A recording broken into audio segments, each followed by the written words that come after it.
Assalamualaikum adik-adik, perkenalkan kami dari mahasiswa KKNT Universitas Trunojoyo Madura akan menjelaskan materi ekonomi untuk kelas 10 SMA atau MA mengenai permintaan dan penawaran. Adapun pokok bahasan yang akan kita bahas kali ini antara lain yang pertama yaitu definisi dan faktor dari permintaan dan penawaran, kemudian yang kedua ada fungsi, dan yang terakhir ada hukum dari permintaan dan penawaran itu sendiri. Jadi pokok bahasan yang pertama yaitu ada definisi dan faktor.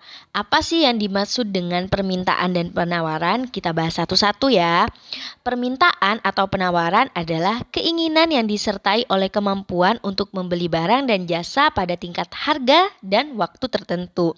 Jadi sederhananya permintaan itu adalah keinginan kita untuk membeli suatu barang atau jasa. Nah, sedangkan penawaran itu atau supply adalah kuantitas barang dan jasa yang tersedia dan dapat ditawarkan oleh produsen kepada konsumen pada setiap tingkat harga selama periode tertentu. Nah, sederhananya untuk penawaran ini adalah suatu barang atau jasa yang diproduksi oleh produsen yang siap diperjualbelikan atau ditawarkan kepada kita sebagai konsumen. Seperti itu. Nah, pokok bahasan selanjutnya yaitu faktor yang dapat mempengaruhi permintaan dan penawaran. Nah, yang pertama di sini kita akan membahas terlebih dahulu ya faktor yang mempengaruhi permintaan. Yang pertama ada harga barang itu sendiri. Nah, jadi tinggi rendahnya harga suatu barang itu akan mempengaruhi permintaan terhadap barang tersebut. Biasanya nih adik-adik sekalian, kalau harga barang rendah pasti kalian berlomba-lombakan untuk membelinya. Selanjutnya yang kedua ada barang substitusi dan barang komplementer. Apa sih barang substitusi dan komplementer itu? Oke, kita bahas satu-satu lagi dulu ya. Untuk barang substitusi artinya adalah barang pengganti, contohnya laptop dan HP. Jadi kalau misalkan kalian tidak punya laptop untuk mengerjakan tugas, sebagai gantinya kalian bisa kan menggunakan HP Android kalian. Nah, contoh yang kedua ada kopi dan teh. Nah, kalau kalian tidak suka kopi, kalian bisa minum teh sebagai gantinya. Kemudian pengertian dari barang komplementer. Jadi barang komplementer itu adalah barang pelengkap. Contohnya HP, ada charger sebagai barang pelengkapnya. Kemudian ada kopi dan gula sebagai barang pelengkapnya. Nah, kemudian apa sih hubungannya antara barang tersebut dengan permintaan? Jadi apabila barang substitusi atau komplementer naik, maka akan berpengaruh tuh terhadap permintaan suatu barang. Misalnya harga kopi naik, maka orang cenderung akan memilih teh untuk mengganti minumannya, sehingga permintaan terhadap kopi turun, begitu sebaliknya. Faktor yang ketiga ada tingkat pendapatan. Nah, tingkat pendapatan ini akan menunjukkan daya beli konsumennya. Jadi, semakin tinggi pendapatan, maka akan semakin meningkat pula permintaan terhadap suatu barang. Karena mereka kan pegang duit, jadi mereka pasti akan selalu membeli, seperti itu. Faktor yang keempat ada selera. Selera atau kebiasaan masyarakat juga akan mempengaruhi permintaan terhadap suatu barang. Jika selera masyarakat terhadap suatu barang meningkat, maka permintaan terhadap barang itu pun akan meningkat juga. Contohnya, gamis syar'i sedang menjadi tren sekarang. Akibatnya jumlah permintaan terhadap model gamis syar'i cenderung meningkat.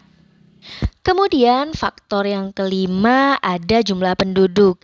Nah, semakin besar jumlah penduduk suatu daerah atau negara, maka akan semakin tinggi pula permintaan suatu barang untuk harga tertentu. Faktor yang terakhir yaitu prediksi konsumen tentang kondisi pada masa yang akan datang.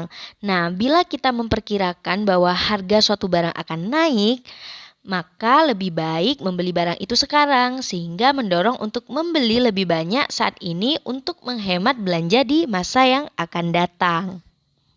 Selanjutnya yaitu faktor yang mempengaruhi penawaran. Jadi faktor yang mempengaruhi penawaran ini berkaitan dengan kegiatan dari produsen. Nah, yang pertama yaitu ada ketersediaan sumber daya. Jadi dengan adanya sumber daya, tidak terbatasnya sumber daya, maka akan menyebabkan produksi pada suatu perusahaan itu akan semakin efisien. Nah, sehingga bisa menawarkan jumlah atau barang yang lebih banyak. Kemudian yang kedua ada kemajuan teknologi. Jadi semakin tinggi atau meningkatnya teknologi, maka akan semakin menunjang tingkat operasional pada suatu perusahaan, sehingga akan semakin banyak pula jumlah yang diproduksi dan barang yang ditawarkan akan semakin banyak. Kemudian yang ketiga ada pajak. Jadi pajak itu merupakan ketetapan pemerintah terhadap suatu produk, akan sangat berpengaruh terhadap tinggi rendahnya harga. Jika pajak ke suatu barang menjadi tinggi, maka permintaan akan berkurang sehingga penawaran barang juga akan semakin berkurang. Seperti itu. Selanjutnya ada perkiraan harga di masa yang akan datang. Jika perusahaan memperkirakan harga barang dan jasa naik sedangkan penghasilan masyarakat tetap, maka perusahaan akan menurunkan jumlah barang dan jasa yang akan ditawarkan. Yang kelima ada biaya produksi. Jadi biaya produksi ini berkaitan dengan biaya yang digunakan dalam proses produksi. Apabila biaya-biaya produksi itu meningkat atau tinggi, maka harga barang-barang yang diproduksi akan semakin tinggi pula. Akibatnya produsen akan menawarkan barang produksinya dalam jumlah yang sedikit. Selanjutnya yang terakhir ada jumlah penjual atau produsen. Nah, jika jumlah produsen suatu barang tertentu tinggi, maka jumlah penawaran terhadap barang tersebut juga akan tetap tinggi. Misalnya, jika suatu daerah menjadi sentra penghasil rambut palsu, maka penawaran rambut palsu di daerah tersebut akan semakin tinggi juga. Selanjutnya yaitu fungsi demand dan supply. Nah, untuk fungsi permintaan atau demand yaitu QD sama dengan FPD. Nah, untuk fungsi penawaran yaitu QS sama dengan FPS. Nah, selanjutnya adalah contoh soal. Yang pertama yaitu contoh soal demand atau permintaan. Nah, pada soal ini diketahui fungsi permintaannya yaitu QD sama dengan min 2P ditambah 35. Berapakah jumlah permintaan jika harga diketahui 3? Nah, maka kita masukkan fungsi yang tadi. Dan untuk harga atau P yaitu sama dengan 3. Maka jawabannya QD sama dengan min 2 dikali 3 ditambah 35 yang menghasilkan 29. Nah, untuk contoh soal selanjutnya yaitu contoh soal supply atau penawaran.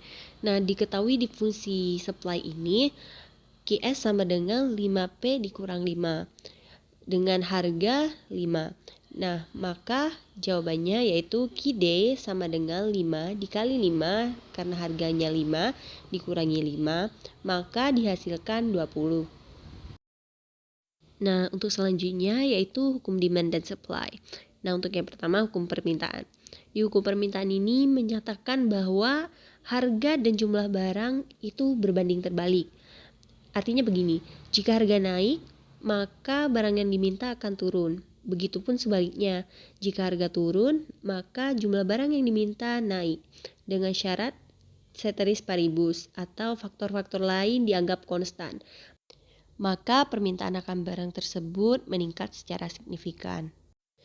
Karena hal ini, maka tidak heran jika fungsi permintaan bentuknya akan selalu negatif. Selanjutnya yaitu hukum penawaran. Nah, pada hukum penawaran ini menyatakan bahwa hubungan antara harga barang atau jasa dengan jumlah yang ditawarkan positif. Artinya, jika harga naik, maka jumlah barang yang ditawarkan pun juga naik. Demikian sebaliknya, jika harga turun, maka jumlah yang ditawarkan juga turun. Dengan syarat ceteris paribus atau faktor-faktor lain dianggap konstan. Nah, karena inilah mengapa fungsi penawaran akan selalu berbentuk positif. Nah, selanjutnya yaitu grafik. Yang pertama yaitu grafik demand atau grafik permintaan. Nah, untuk sumbu Y yaitu P atau harga dan pada sumbu X yaitu Q atau kuantitas. Nah, untuk kriteria grafik permintaan ini sendiri yaitu berslope negatif atau bergerak dari kiri atas ke kanan bawah. di mana apabila harga barang naik, maka kuantitas yang diminta akan turun. Sedangkan apabila harga barang turun, maka kuantitas yang diminta akan naik. Selanjutnya yaitu grafik supply atau grafik penawaran. Nah, sama seperti grafik permintaan, pada sumbu X, grafik penawaran yaitu Q atau kuantitas, dan pada sumbu Y adalah P atau harga. Nah, kriteria dari grafik penawaran ini sendiri yaitu berslope positif atau bergerak dari kiri bawah ke kanan atas. Di mana jika harga barang dan jasa naik, maka kuantitas yang ditawarkan pun juga naik. Dan ketika harga barang dan jasa turun, maka kuantitas yang ditawarkan juga akan turun. Hal tersebut menjadi alasan mengapa pada grafik penawaran ini selalu bersifat positif. Selanjutnya yaitu grafik equilibrium.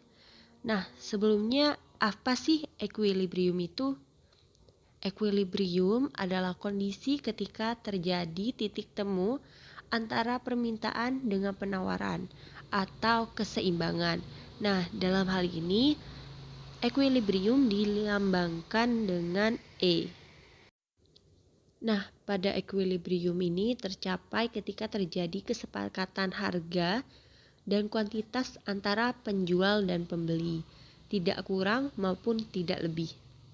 Artinya, pada saat titik seimbang ini, harga maupun kuantitas itu telah disepakati oleh penjual dan pembeli sesuai dengan ketentuan yang mereka sepakati. Sekian dari kami dan terima kasih ya adik-adik, semoga bermanfaat. Tetap semangat belajar, jaga kesehatan, patuhi protokol kesehatan juga. Sampai bertemu di lain kesempatan. Wassalamualaikum warahmatullahi wabarakatuh. Dah.